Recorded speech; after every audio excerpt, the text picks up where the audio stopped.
Thank you. And the other thing is, as we go, please do pose questions in chat. There'll be time at the end for handling those, but it's there. We might as well use it to good effect. Norman, over to you. I shall spotlight you and then in due course, spotlight Janet.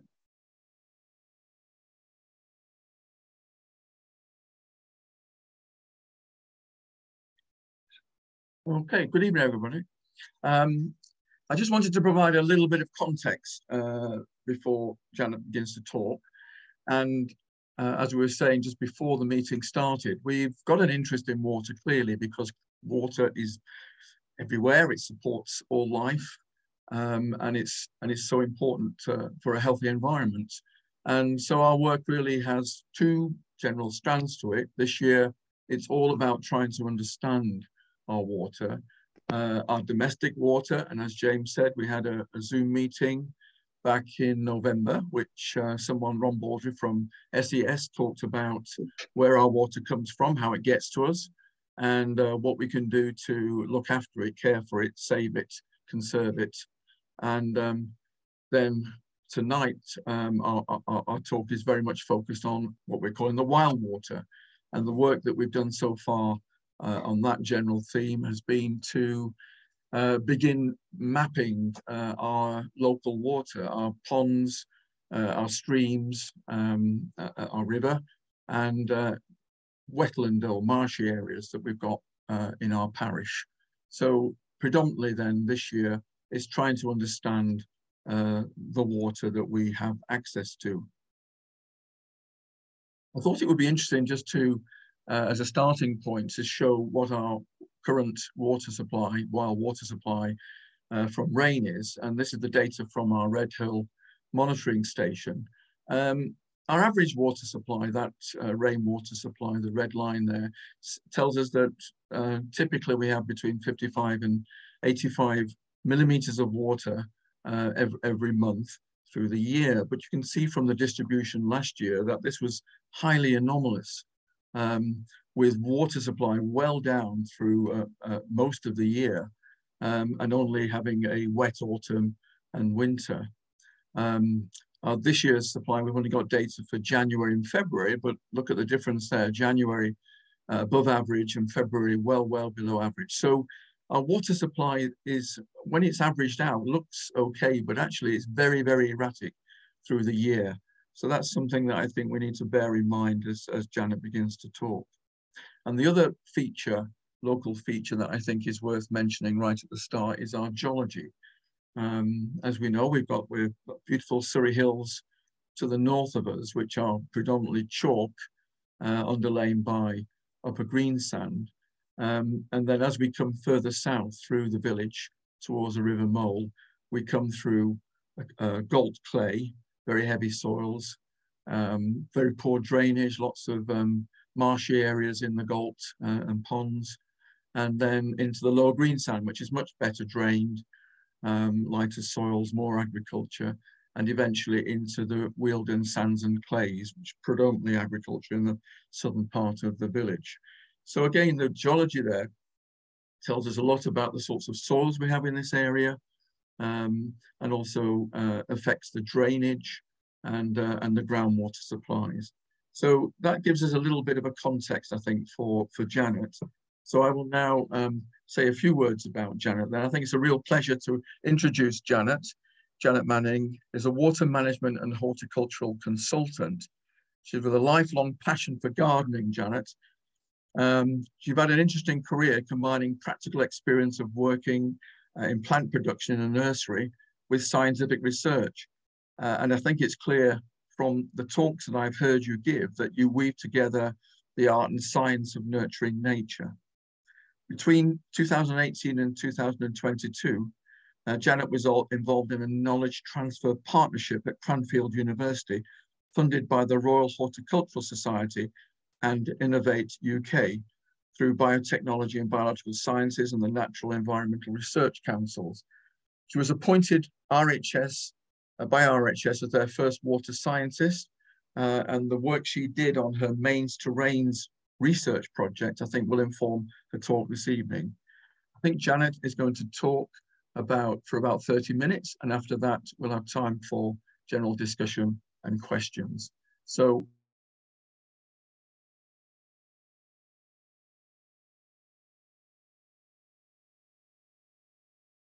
hello. So yeah, thank you, Norman, for talking. I wanted to put my fingers in my ears when everybody talks about me. I don't like it at all. Mm-hmm. If I can just share my screen, if I can remember how to do it.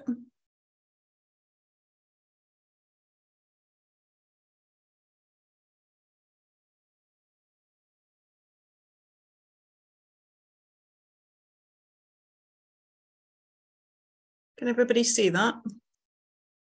Yeah? Yes, thank you. Wonderful. Okay. So I'm going to talk a lot about soils today, mainly because that's where the rain is supposed to go. You know, if we weren't around and our houses weren't around and there wasn't everything paved over like it is, then the rain would be falling into the soil. So where does the rain fall? This is a map of the UK. I was trying to give you the big picture to start with, to give you a bit of a feel for, you know, what's the whole of the UK like, and then we can come down to garden scale. So basically, this looks like a map of hills in the UK, and it sort of is, except those peaks have been mapped as the rainfall. So you can see we get an awful lot of rain across Scotland, down through the Lake District, down through Wales, and on the moors in the West Country where I am. So there's an awful lot of rain that comes from the southwest, and unfortunately doesn't seem to reach as far as where you guys are over in the southeast.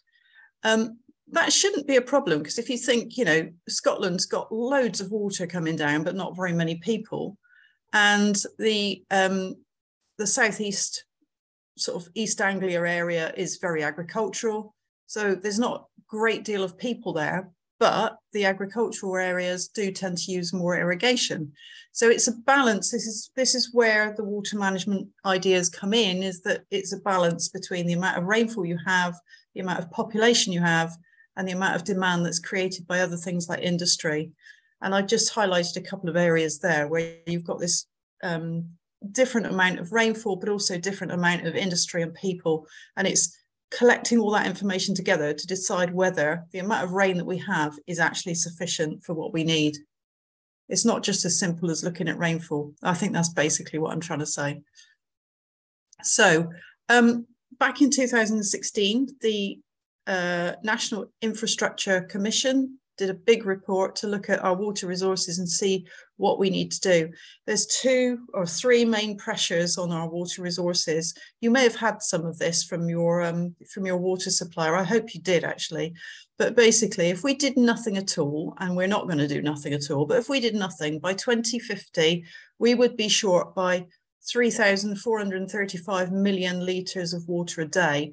Actually, since 2016, that's been revised upwards, and it's nearer 4,000 million extra litres a day. And an awful lot of it is needed for the southeast. It's mainly because of climate change. So like Norman was describing, the rainfall patterns are becoming more erratic, and we've not really planned for that in our infrastructure. We don't have the quantities of storage that we'd like to get us through those dry spells, and flooding can be just as disruptive. We've realised that we need to leave lots more water in the environment. I'll talk a lot more about chalk streams in a little while. They are wonderful habitats. They're very rare, and the southeast of England has a good proportion of the whole, you know, the global share of chalk streams tend to be in the southeast of England, and we abstract that water for drinking water, and we need to do that in a lot lower volumes than we're doing at the moment. And obviously we've got a growing population. We've got more people, they all need showers. We've got to find ways of doing that more efficiently. Agriculture and industry also take quite a fair amount of water. Power industry as well, although that water tends to be for cooling, so they need that water available, but at least it goes back into the environment again fairly quickly without being consumed. So there is a plan to get us through that 2050 target date. And basically there's 3 main chunks of work that we need to do. One is building new infrastructure. So that is building reservoirs and moving water around the country. It's not the best idea. You know, it's not the most sustainable way of doing things, but we're going to have to do something. We've got to get this done. Reducing leakage, there's always more opportunity to reduce leakage. I know it's a hot topic and don't want to really delve into that too much. I hope your water company have dealt with that. The one that I'm interested in is reducing demand. So we can do that reasonably quickly. We can generally do it with very little cost and sometimes no cost at all, and we can all contribute. And this is the thing, you know, I hear an awful lot of people say, why should I reduce my use of water when the water companies aren't reducing their leakage? Okay, it's a little bit like saying, why should I bother worrying about my carbon emissions when China's still chucking out loads? We've all got to do something, and everybody's going to be affected by the problems that we face if we don't do something. An interesting statistic that I did pull together at one point was that if there are 30 million gardeners in the UK, and if every one of them managed to save just one watering can full of water, there would be enough water saved to supply Bristol, Leeds and Sheffield, the population of all of those cities, for one whole day. So that's just one watering can each. So by the time we do everything together a little bit, it all adds up to becoming quite a lot. Sorry, if I'm rambling a bit, then you'll need to give me a nudge. So let's get to river level. So this is a map of the riverway catchment. I should have done them all, but I had this one all prepared, ready for you know, for the work I've done at Wisley. So I know a bit more about the way catchment. But basically, the Environment Agency will manage these catchments and look at the river flows and the water resources within that whole catchment. So this is where the rain comes down and ends up in those rivers, ends up going into the aquifers, into the ground underneath. And so that's the sort of the catchment area and the management area that they look at. So this one flows actually south to north, and it heads up towards the Thames. All across those catchments, they've got gauging stations. So this is the particular one for the River Wey at Weybridge, which is a bit further upstream from where RHS Wisley is. And I was watching this one with great intent, because the water that's used to irrigate at Wisley comes from the river, and the abstraction license is limited. And that red line is the bottom line. If we go below that, then we are restricted on the amount of water that they take from the river. But what it interestingly does is it shows you how responsive the river is to different weather patterns. So if you look at the green line, that was 2018, where we had a fairly consistently hot and dry summer right the way through from that very wet spring from the 2018 beast from the east.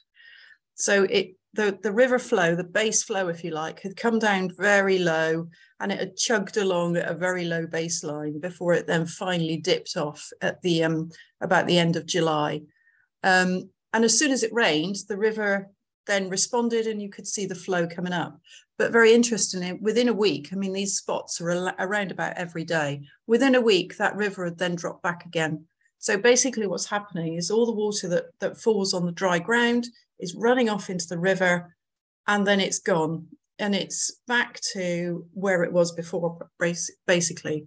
So when you get those sudden rainstorms after dry spells, you don't necessarily capture that rain where you want it. It just disappears because it runs off of the dry ground rather than soaking in. It takes a lot of showers, you know, gentle showers, to then finally get that water to soak in. And you can see the difference with 2022. It hadn't been quite so dry, but we then had that sudden hot spell. And so the flow disappeared. You know, it fell off a cliff almost. It dropped very quickly compared to what it had been doing in 2018. And again, because of the different weather conditions, you can see the difference in the way the river reacts. And you might, I mean, there's a link on there somewhere that shows you where to get that data. You may be able to find one for your river mole, which will be more local to you. Different way of looking at the UK. So this guy, I love his name, Victim of Maths. He's pulled together the annual hours of sunshine versus total precipitation. So in other words, rain and sun. The growing conditions, you know, this is what you need to make plants grow. So you can see how those lovely bright golden yellow patches over on East Anglia in the eastern side of the county. That's why the agricultural irrigated land is over there, because it's great. It's got plenty of sunshine for growing. It doesn't have so much rain, so they irrigate. Down in that corner of the southeast where you are, then you've got a bit more rain. You can see why it's called the Garden of England down in Kent. So it's an interesting way of looking at it, because you can see that, you know, you need rain and sun to get you growing really well. Best place to grow obviously is Cornwall. I think we all probably knew that. More data. So I know you were talking about mapping. So I find this website is really useful. Starling's Roost Weather. You can pick up all sorts of 24-hour rain gauge information, climate maps, it's graphs, and there's all ways of different ways of displaying it. Just thought I'd leave that in, just so if anybody's more interested in the detail. Oh, look, Norman's already done this one. I found this is soil texture types. Soil textures, like you've been saying, are really important, and I'll come on to that in a bit more. So you have got this sort of split between the acid loamy soils and the high water table, and that makes a big difference to the sort of things that you can grow and the way you end up with water dissipating through your soils. Right, so let's get down to garden level. What I tried to do here was to demonstrate all of the processes that are going on that determine where the water ends up to. So ideally, as gardeners, where we want the water to be is in the roots. We want it to be right around those roots. So I've drawn to different scales, whether it's a huge tree or whether it's just a hanging basket, then the plan is to get the water to the roots. What's going to stop it getting there is that you're going to lose some to deep percolation, and you're going to lose it into the deeper layers of soil or out the bottom of your hanging basket. You're going to evaporate things off of the leaves, so it's fairly obvious we don't try and water the leaves more than we have to. When it does rain or when you're using irrigation, you want the infiltration to be maximised. So again, this is come on to no dig if we've got time, where you're getting the water to infiltrate down into the soil and capturing it before it runs off the top. We want to minimise surface runoff. Compacted soils are the worst for that. Some of the ways the way agricultural soil is managed can have a really detrimental effect on surface runoff, and so you lose it rather than getting it into the soil. And it's just a bit of a way of thinking about it, to say actually that's the plan, is get the water to the roots. That's where it needs to be. So the way to do that, obviously collecting rainfall is brilliant. That's what it's the first thing that everybody thinks of when you start talking about saving water and doing things better in the garden. These are some infographics that we produced for Chelsea. So just sort of send you around this one really. Even off of a shed roof, you can collect 600 litres a year. That's probably average rainfall for the UK. But, you know, any rainwater collection is going to be a good thing, and it's the most obvious thing to do. Dipping tanks, we put that in there because Monty Don loves his cattle troughs, so you can dip the water out of the trough. And actually, when you think about it, because you've got a bigger surface area exposed to the rain, you're going to collect more directly into the trough itself. So dipping tanks are a really good idea too. Really simple drip trays. I know probably you've all really keen gardeners got huge gardens, but even somebody on a balcony can actually save water by having saucers. And I think they're a really good way of getting people to understand how to water plants. I always say, look, if you stick a saucer underneath, and if the saucer's full up, just stop watering. You've overwatered it, or the plant is really dry and it needs time to tuck that water up. Check it again in a little while, and if it sucked all the water up, you know that that plant was probably way too dry and it's taken a while to take that water back up into the soil. If the water's still there, you know you've overwatered it, and you can chuck that water out and don't come back again for a little while because you know it's really well watered. And it gives you that understanding of how much water that soil can actually hold. Self-watering containers. Not many people seem to know about self-watering containers, but basically what they have is a reservoir underneath, which then wicks the water back up into the soil. There's lots of advantages in those. When it rains, you're obviously catching the water into the reservoir underneath rather than losing it to deep percolation. The other advantage is that you've caught any soluble nutrients that would have otherwise washed out the bottom of the pot. So if you go away for a little while, you know that you've got a lot longer supply of water because it's settled in the reservoir underneath. And when I was with the RHS, I did some trials on these self-watering hanging baskets, and actually, you know, the 1.25 litres of water a week saved was a direct comparison with a traditional hanging basket. So they really do work. They were extremely good. You might say, okay, so I get all of that, but I still want to use my hose and I don't want to be bothered with saving water myself.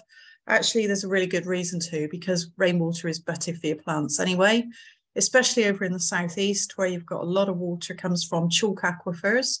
So you've got relatively high pH water, and what we call the electrical conductivity of the water, because it's got the chalk in it, you've got higher electrical conductivity. And that does have an implication on the amount of nutrients that your plants will take up. And the higher pH does inhibit the amount of nutrients that some of the plants can take up as well. So there's lots of advantages to using rainwater. For one thing, it's free. It comes out of the sky fairly regularly. You just have to find ways of hanging onto it. It's zero carbon, so it doesn't need, apart from the, you know, manufacturing your water butt, once you've done that, it's zero carbon. It doesn't cost anything to pump it to your house, to clean it to drinking water standards, and then you just pour it on the soil. As I said, the pH is lower, so the pH of drinking water is always adjusted to over 6.5 so that it doesn't dissolve your plumbing, whereas the pH of rainwater is generally a lot nearer 5, and it adjusts to the pH of the soil much easier than rainwater would do. So it's a much better to get that pH right for the nutrients. As I said, yeah, so the minerals do have an effect in the mains water. So roots matter. So this is where we're getting more into the soil. Roots, deeper roots reach more water. It seems fairly obvious when you say it that if you've got well-established roots, they are going to get water from deeper in the deeper layers of the soil, and they've also got a larger volume of soil to draw water from. So if one end of the root system is dried out, it could still keep the plant going because it's finding water from another area. Shallow roots, obviously, when things are still establishing, it's, you know, the little seedlings that you start things off with. Shallow roots obviously need more watering because you've got, in relation to the amount of water that's evaporating off the surface, you've got to keep watering it because, you know, it doesn't go down very deeply. You've got to keep watering. So, and this is where texture comes in. Actually, I think I'll come on to, I'll say more about texture in a minute because I haven't got another slide on that. Watering cans. A lot of people say, you know, switch to a watering can. The reason for that is because you target roots better. So the water goes exactly where it's needed to go rather than spraying around all over the place and end up evaporating off the surface. This is a bit of a light bulb moment for me. This is a database of root drawings from Wageningen's University in the Netherlands. There's a lot of root drawings there, but this is the one that really gets a better understanding of why soil textures really matter. So for those people that are trying to grow on the wet and boggy clay type soils, good old leeks, Allium porum, is a great plant to grow because, as you can see from its root system, it doesn't go down very deep. It's only 50 centimetres, quite small on there, but yeah, 50 centimetres deep for that root system, but it's spread out sideways. And that's because roots don't just need water, they need air. And they need air to be able to respire because they need the energy to then be able to do the active transport process of picking up the nutrients from the soil. So if they haven't got air, they're not going to respire. They're not going to have the energy. So they need to be growing in areas where there's a good balance of air and water. So in a clay soil, that's in the shallower parts of the, you know, the shallower parts of the soil. So that's why it's spread sideways and doesn't go very deep.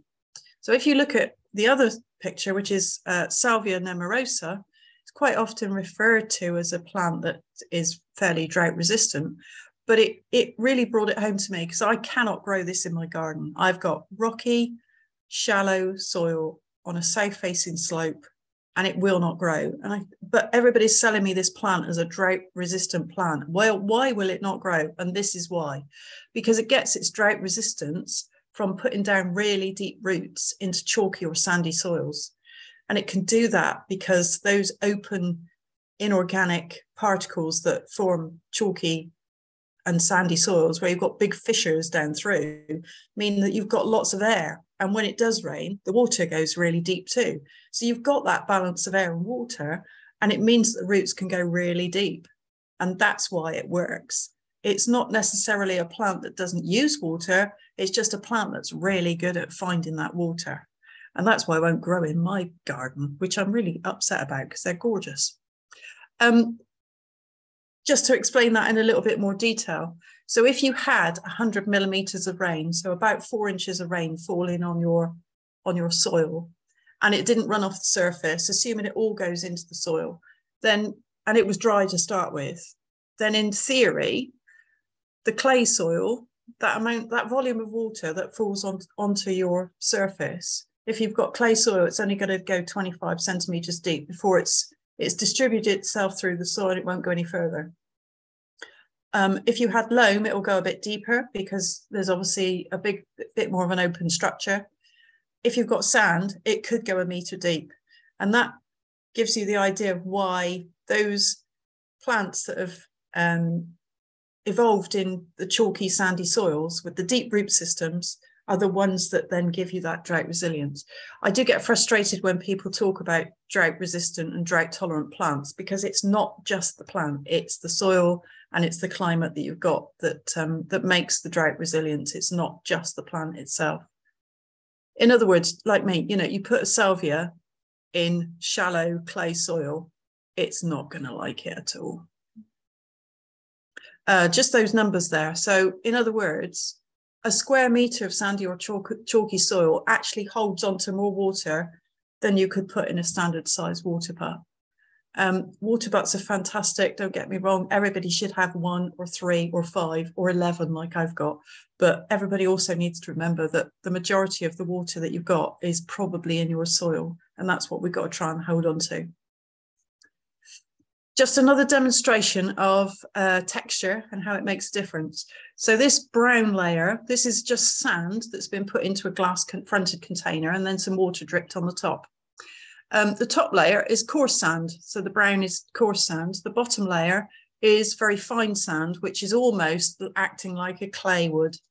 And what you can see there is that the water has gone straight through the top layer onto the fine sand, and then it's gone more or less sideways. It's penetrated a reasonable way, but what's interesting is that the coarse sand has drained everything through to the fine sand underneath. If you compare it, if you go the other way and you put the fine sand on top and the coarse sand underneath, what a difference. The water has just gone sideways. It's not got down into the soil, into the coarse sand at all. And this was another light bulb moment for me, because I could never understand why people said only mulch when the soil is moist. And I was thinking, well, why? It needs to go on, and surely the rain will drain through. And it's because if you're mulching with a fine material of like a multi-purpose compost, this is what's going to happen. It's going to hold the moisture. Multi-purpose compost is actually designed to hold on to moisture. So if you use that as a mulch, this is all that's going to happen. It's going to just keep hold of the water on the surface. Whereas if you use something like a wood chip or a bark mulch, it will drain really fast and it will get through to the roots underneath. So I tend to recommend people use bark and wood chip a lot more than compost these days as a mulch. Now, regulated deficit irrigation. Am I probably running out of time, because I won't go into this in too much greater detail. Norma, you're in charge of this, but I think this is fascinating. Oh, good. That's all right. So I'll mention regulated deficit irrigation. I won't have time to go into the great detail of it, but a lot of horticulturists just don't know about this. Go and Google it and have some reading about it. But basically regulated, so you're in control. Deficit, so there's space, there's room, there's headroom in your soil for more water, and irrigation, because it's irrigation that you're putting on. That's the basis of it. Basically, what it's saying is that rather than keeping your soils really wet and holding as much water as they possibly can all the time, if you can manage them where there's always space for more water in your soil, there's a lot of advantages to that. Obviously, it saves water because there's less water available at the surface to evaporate. It reduces irrigation costs because you're not pumping so much water. You reduce the nutrient leaching because if you've got space for more water, it's far less likely that you accidentally top it up too much and then you lose water through the deep percolation. Fruit growers use it because it means that when the plants are not using quite as much water, that it reduces the amount of water that plants use, but not by a massive amount. But it means that you end up with juicier fruit. You know, the sugars are more concentrated because the plants are not taking up quite so much water. And you can get stockier plants. So instead of stretching their stems out so much, you get sort of more compact plants, which is always an advantage. The disadvantage is that you've got to manage it. So you've got a deficit in your soil. So you're more likely to sort of run out of water. So you do need to be able to watch that. It can reduce the yield just a little bit, but not massively. A disadvantage of enhancing fruit flavors, sometimes you get the wrong sort of flavors that you perhaps don't want, but you know, that's swings and roundabouts. And not everybody wants a stockier plant, but on the whole, it's a really good method of making sure that you use as minimal amount of water as you can. And also the fact that you've got this deficit of space in the soil for water to go to means that if it does happen to rain, you don't need to do the watering because there's more chance of the soil holding on to that water rather than it running off because you've topped it up the day before it rained. I think actually I'll skim over this one. This is some sort of theoretical ways of describing regulated deficit irrigation. It is on a blog that I wrote for Water UK, which is on the Waters Worth Saving website. So it might be better actually if we skim over those. And if you're interested in more reading about regulated deficit irrigation, go and search out the blog on the website, and it does explain it in a bit more detail.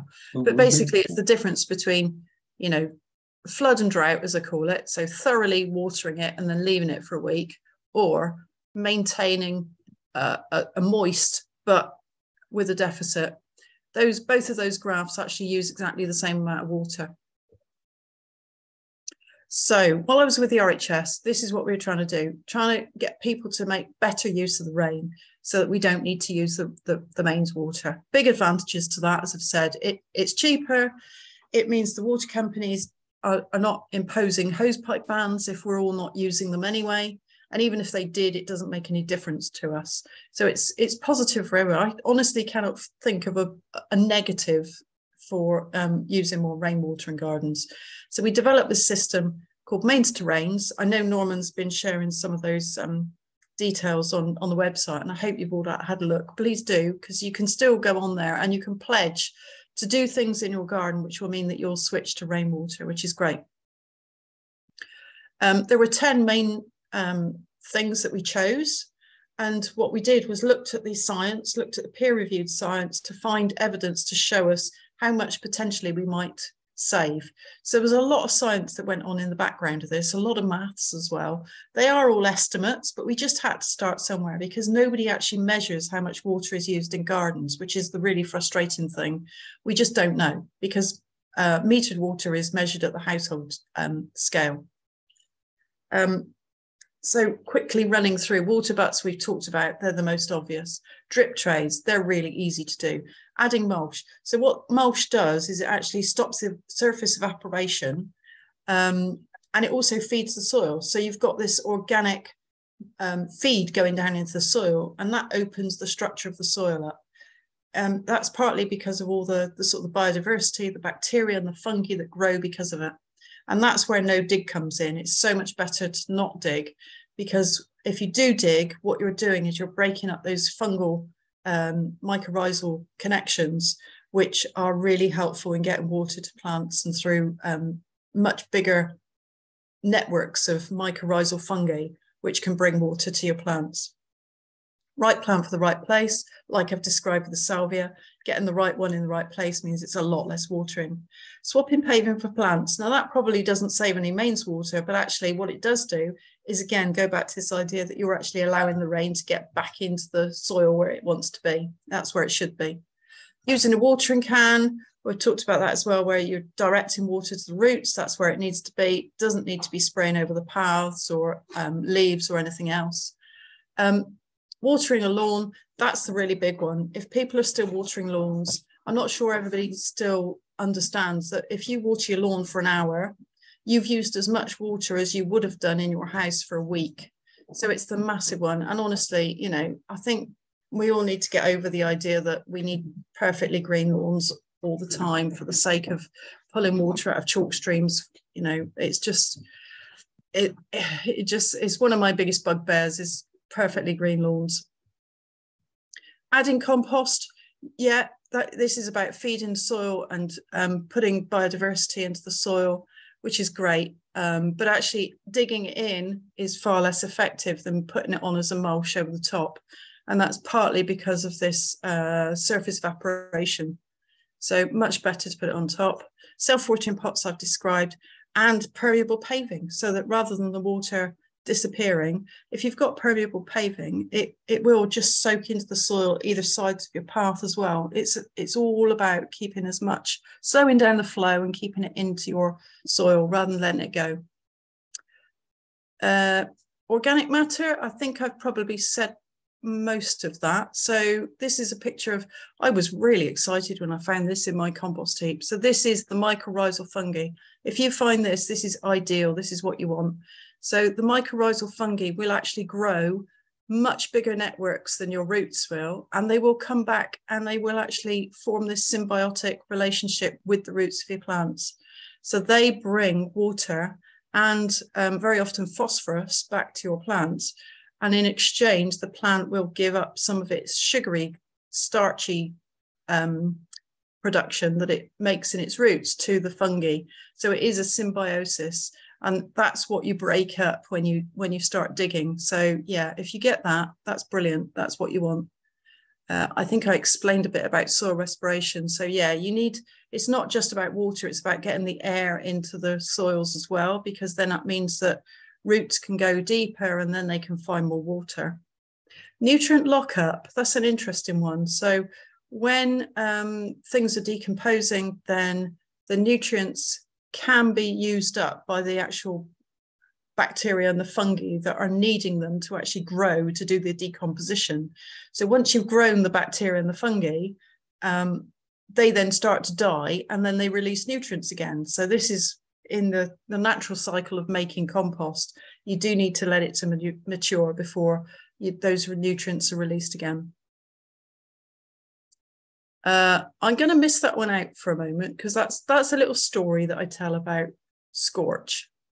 Selecting plants. Now, I'm not particularly a plants person. I've had 3 children and I'm over 50 and my memory just doesn't hold plant names anymore. Unless you're looking at plant labels every day, I find they just disappear out of my head. So these are my 3 go-to really helpful websites. As I said, it's about getting the right plant in the right place. It's understanding your climate, which it sounds like Norman is doing really well by understanding your soil structures and your rainfall and the weather that you typically expect. And then it's choosing the right plant for your soil conditions. And these 3 websites are the ones that I use an awful lot. The RHS Find a Plant, that you can actually put in your soil conditions, the aspect and everything else, and you can pick up the plants that are best suited. TDAG's a really interesting one. It's a little bit of a clunky website, but the data on there and the information on there is really helpful for trees.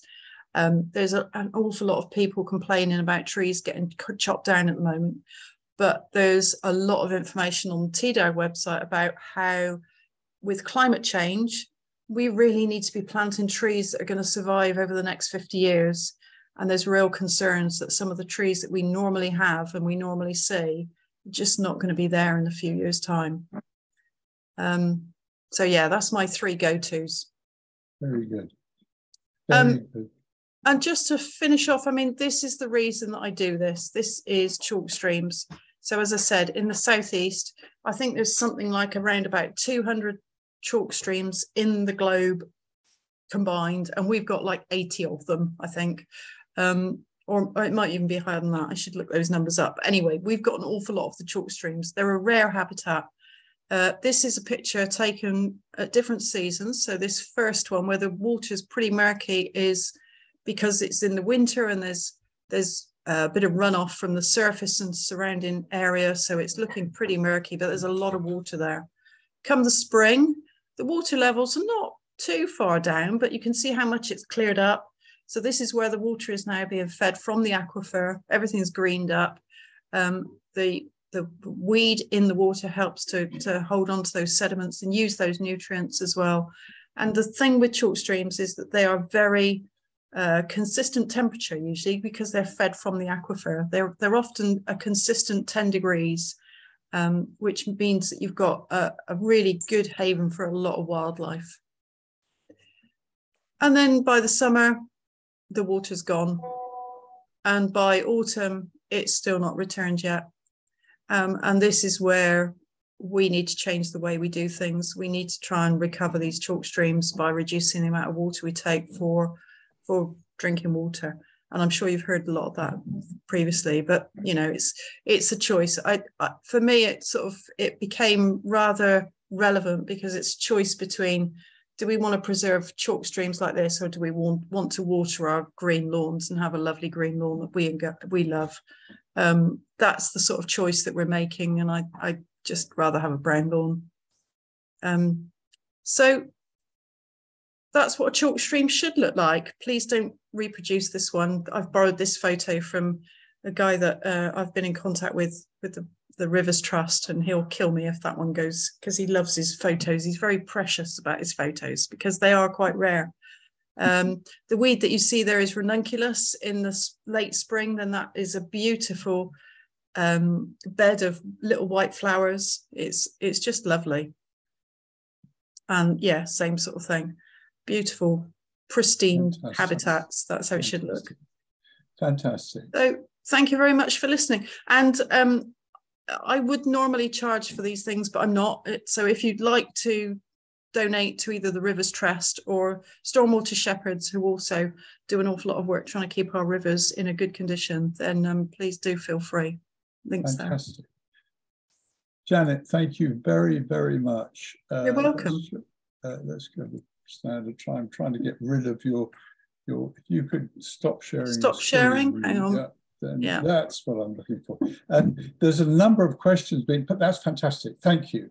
I've got some questions, but a number have been posted. If you've got a chance to take a quick look, there's a question about your dipping pot, not what you call them, dipping tanks. Should we cover them, or can they just be open? You said they were open. They were catching water. Does more not evaporate that way? Cover it, yes, but not so much for the evaporation, but just so you don't kill the wildlife. I always float something in mind, so at least the small bugs, you know, the bees and the flies that go down, they can crawl onto something and then dry off and fly away again. If you can, then, you know, having a little beach in there somewhere, if it's a shallow dipping tank, that's great. The other way of doing it is you know, cutting a piece of wood that fits so that it floats, but actually whatever falls in there is just going to pummel their feet in and then fly away again. Very good idea. Very good idea. I could do that. Let's try and think about this. The business of your diatribe against green lawns, yes, we've had, we've got an initiative going, trying to get more wildflowers all over the village, all over the north of the village particularly, but lots of people still love their green lawns. Watering cans versus automatic watering systems. What about, you didn't really mention that, although you did at the very beginning in terms of Wisley. I mean, watering systems, which we certainly use one, for instance, in our greenhouse. Yeah. What have you got any comments about them at all? Yeah, so Yeah, it's a real balance, isn't it? So I'm not overly, the more I read about plastic, the more I become very concerned about the amount of plastic that we use. So if we can avoid covering the UK's gardens in little bits of black plastic hose, then that's also a good thing. The self-watering systems, that's what I've got in my greenhouse, and I've got a DIY one made, and it is buried plastic, but it works really well for me. I've been away on holiday for a whole week and not had to water tomatoes. So it's basically a wicking bed system where you've got this reservoir underneath and you've got wicks that go down into the reservoir, and that works really well. One of the systems that I trialed at the RHS was a solar powered pump one, Irrigatia. Now that worked really well. So yeah, and it means that you can still use it with collected rainwater. Drip hoses, they're great, but most of them work off of mains water. And the thing that struck me with the work that I did at the RHS was that what we need to do is get people to understand how to optimize their watering, how to know that, you know, that regulated deficit irrigation idea where you don't keep the water saturating into the soil all the time. You need to have that deficit to be able to give space for the rain when it comes to then stay in the soil. The plants will be fine, but you just need to manage it. So if you end up putting in a drip irrigation system on a timer and it's gushing water out when it shouldn't be, or you don't adjust it for when it's raining, then you're not actually saving anything. And the plants will probably suffer anyway. Plants are, you know, they do prefer to have some oxygen in their root zone. So if you're keeping it too wet all the time, then you will do as much damage. Thank you. That helps me. Questions from other people? Claire, you? Okay, Norman, way go. What? Wildflowers? Yeah, so as James said, we're trying to sow wildflower seeds over quite a large part of North Betchworth, and I've just done some today, put them into damp, clay-rich soil. And from what you're saying, I'm guessing that you would suggest that we mulch them straight away. If that's the case, then what would be the best mulch to put over those seeds that have just been pressed into the ground? So if it's wildflowers, then they don't like a lot of nutrient either, do they? I would be tempted to, yeah, so it's difficult. Depends on all your species, really. But ideally, if they're hardy species, then sowing in the autumn is a really good idea, because then you're guaranteed that you're going to have moisture through the winter, really. I'm not sure that a mulch on a wildflower system would be ideal, to be honest, because again, you risk adding nutrient. It's probably better just to leave them. There is a really good program on the BBC iPlayer. I don't know if it's still there, called The Wild Gardener, I think it was. And it's a guy who's got a bit of land in Ireland that he recovered, and he planted this wonderful wildflower meadow. And it was, I think, 2019 when we had a really dry spring. And he said, oh, do I water it? Do I water it? And he just held back. He wanted to do everything as naturally as possible. And he held back, and the seed just became dormant. And when the rain did finally come, up popped all his flower seed, and it was absolutely fine. So if it is native wildflower seed, chances are it will be fine and it will get there. Yeah, it should be fine. Thank you, Janet. Thank you. Anyone else for questions coming through? Oh, yes. And if you want to ask a question, please just unmute and ask away. We've got an expert. Don't let her go without answering. I'm just flicking through myself. There's another one about plant lawns with wildflowers, let the lawns grow. Yeah, definitely, because that's something I didn't mention. If you let the lawns grow longer, if you've got longer leaves, the chances are you've got longer roots. So especially if you're establishing a new lawn, that's why you should really leave it to grow quite long, because it will grow longer roots. If you think about it, you know, the leaves on the plant are its solar panels. That's where it gets its energy from. So the more you give it a chance to collect that energy from the sun with larger leaf area, the more energy it's got to put into growing deeper roots. which is great. And again, you know, if you are planting lawns, it is about soil preparation to make sure that you've got decent soil so that those roots can go down deep. Hollow tining is a really good idea as well in the winter. It's not too late. If we do get a break in this sort of really wet spell and it dries up a little bit, to just get out and hollow tine. And that doesn't mean sticking a fork in, because all you do, if you stick a fork in and rock it, then all you're doing is compacting a little area around the tine of the fork. So that makes it worse. The water can't get through that compacted bit. If you hollow tine, where you actually take out a core of soil, that means that the air and the water can get down deep. The roots grow deeper, they'll grow into that space. It will soon fill itself in with other debris that falls down in. It's a really, I keep telling people, instead of buying a lawn sprinkler, please just go and buy a hollow tiner and go out in the sort of the autumn, winter instead. Maybe that's something we should buy. There's I've discovered in Lewis, they have what's called effectively the Lewis Library. It's nothing to do with books, it's kit. It's the kit people can use and borrow off one off the other to go and a hollow tiner. That would be an idea. That's a brilliant Alan's probably idea. got one anyway. Yeah, it saves everybody having one left in their garage that they don't often use. Absolutely. Yeah. Norman, back to you because I would like to say something just to the newcomers here about RE-Betchworths. Perhaps I'll do that first, shall I? Before thanking Janet properly, because we do say we'll finish at 8 and we will try and finish at 8. I just want to say to those who've not been to these things before, RE-Betchworths, who hosted this tonight, also run our own forest school in our village, which is terrific and growing. We promoting, as you've heard a couple of times now, action to enhance biodiversity with the beelines. We've got this apple press day, which we've started this community thing in October, and much more. I've sent a little message, if you're not on our mailing list and would like to hear about these things, please do email rebetchworth@gmail.com and we'll add you and then can tell you about these things. So Anne heard about this in the allotments at Brockham. We have no way of normally communicating with you, Anne. That would be great if we can add you to the list. I'm sorry? And yes, and pass the links on, thank you. So that's my plug, really. Keep in touch if we can. Norman, shall I pass you over to thank Janet? Yeah, that was fantastic. I'd love the opportunity, yes.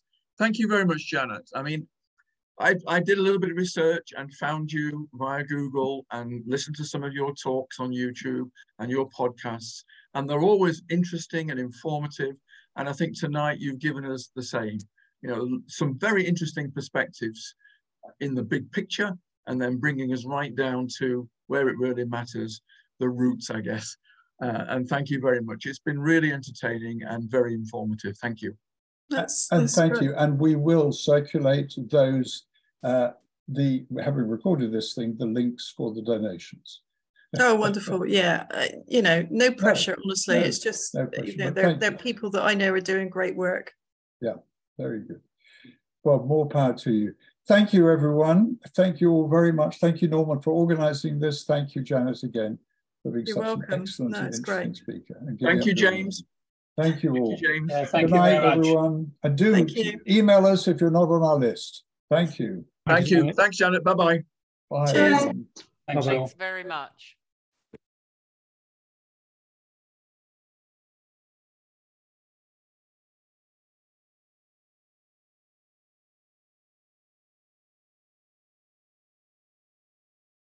There you go, Martin, right up your street. Attenuation. She didn't use the word attenuation at any point. She didn't know. But she was that was very good, wasn't it? Very nice. Very, very good. Yes. Very good woman. They've dug a huge lake at Wisley. I don't know whether are you RHS members? Not anymore. Used to be, but not anymore. Between Battleston Hill and the A3, they've just dug a large lake, which is now filling out with water over the winter. So that's probably some of the work I expect she was advising on. So they can be self-sufficient in rainwater. Very good. Okay, and just for your, I sent June a couple of photos of the shed I put up yesterday on she said, blocks. yes. Yeah, on blocks. She's It's the right way of doing it. It gives the rats somewhere to live. So, absolutely. Yes, rats and rabbits there. Rats and rabbits, exactly that. There you go. Okay. It does keep it dry. Yes, very good. She's away at the moment, but we have communicated. Oh, are they? Yeah, she's in darkest Plymouth. Okay, very good. Thank you, James. Thank you, Claire. Bye. Good day. Bye. Bye.